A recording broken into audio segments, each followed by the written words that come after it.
With the reverse lunge, you're starting in a standing position, and then you're going to step back with one of your feet. That forward foot will drive through the heel, 80% heel, 20% ball of the foot. The back foot will step back to whatever your functional range of motion is. As your knee starts to bend, you start to feel pressure in your quad. Your torso stays nice and tall, abs stay engaged, shoulders down and back, proud chest, and you should feel a lot of engagement in the glute as you drive through the heel and step back up to that standing position.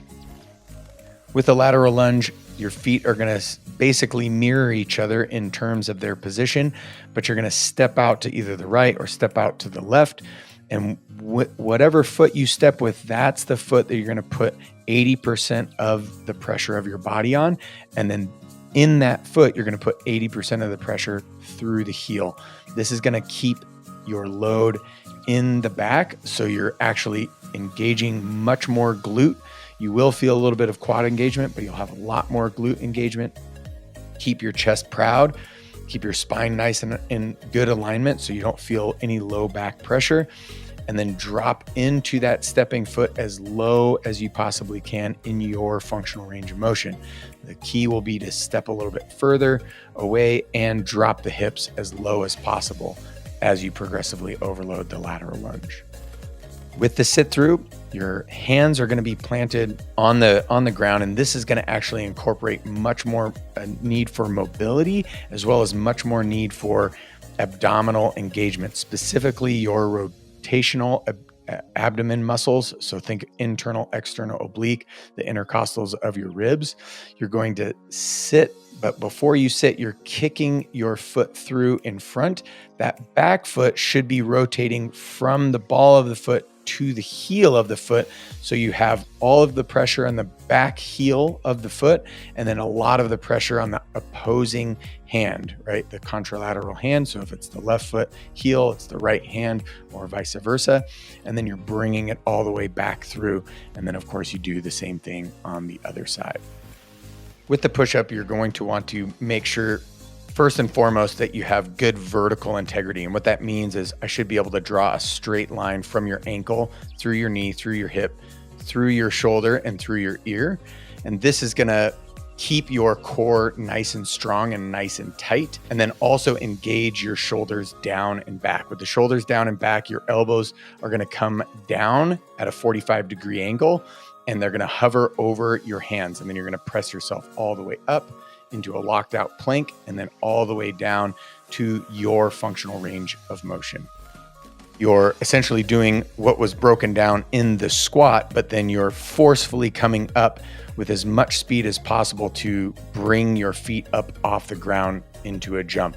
The key with the squat jump is actually landing. So your hands will be down when your hips are down in the squat, in the low squat position. Then your hands are going to come forward and up forcefully. So your hands are going to be up nice and high. And then as you land, you're going to land in that same triple, now instead of extension, triple contraction, right? And you're coming down, reducing the amount of force that your feet are going to feel, that your body is going to feel, simultaneously throwing your arms down. This is going to help actually engage your abs and keep you much safer in that squat jump. With the mountain climbers, you're going to start in a plank position, and then you're going to bring your knee and your foot, one of your knees and your feet, up as high as you possibly can. Think about burying the thigh into your chest, and think about bringing the foot as close to the hands, in between the hands, as possible.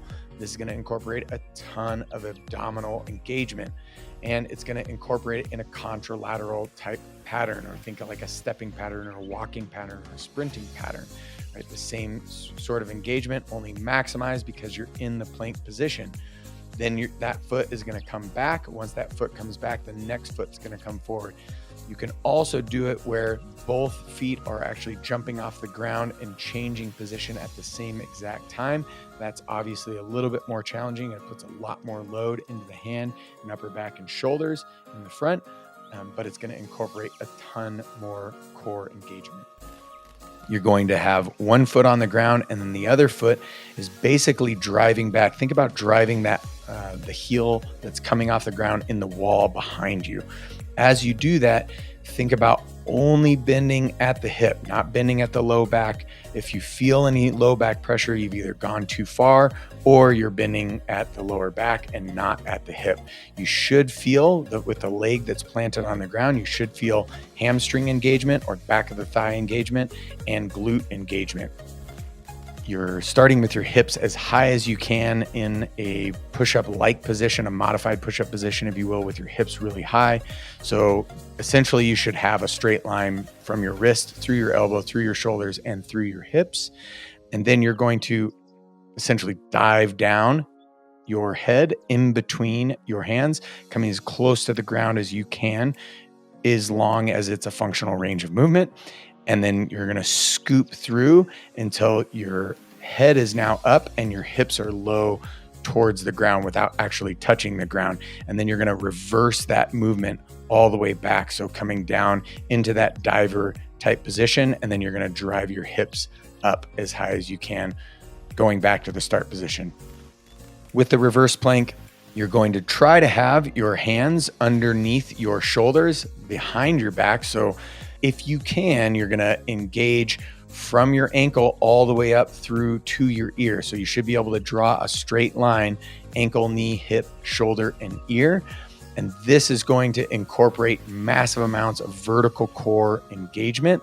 So ab engagement, upper back engagement, as well as a lot of shoulder mobility. If the shoulder mobility isn't quite there, you can always drop the hips to the ground, make it a little bit easier. You can bend the knee to make it a little bit easier. You can bend the elbows. You can even put your hands a little further out from your shoulders to make it a little bit easier. But slowly and steadily, you're going to want to create progressive overload to have the shoulder mobility and the plank strength to be able to hold that vertical core integrity from your ankle to your ear in the reverse plank.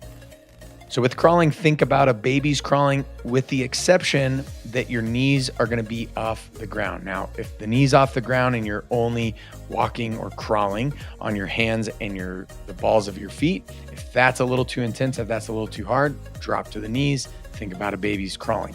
Right? With the baby crawling, or whether your knees are off the ground or on the ground, in the crawling position, if you feel like you're moving the right hand up with the right knee and it feels super awkward and weird and robotic and you're overthinking it, actually, this is the one time where speed is going to help improve your movement patterning.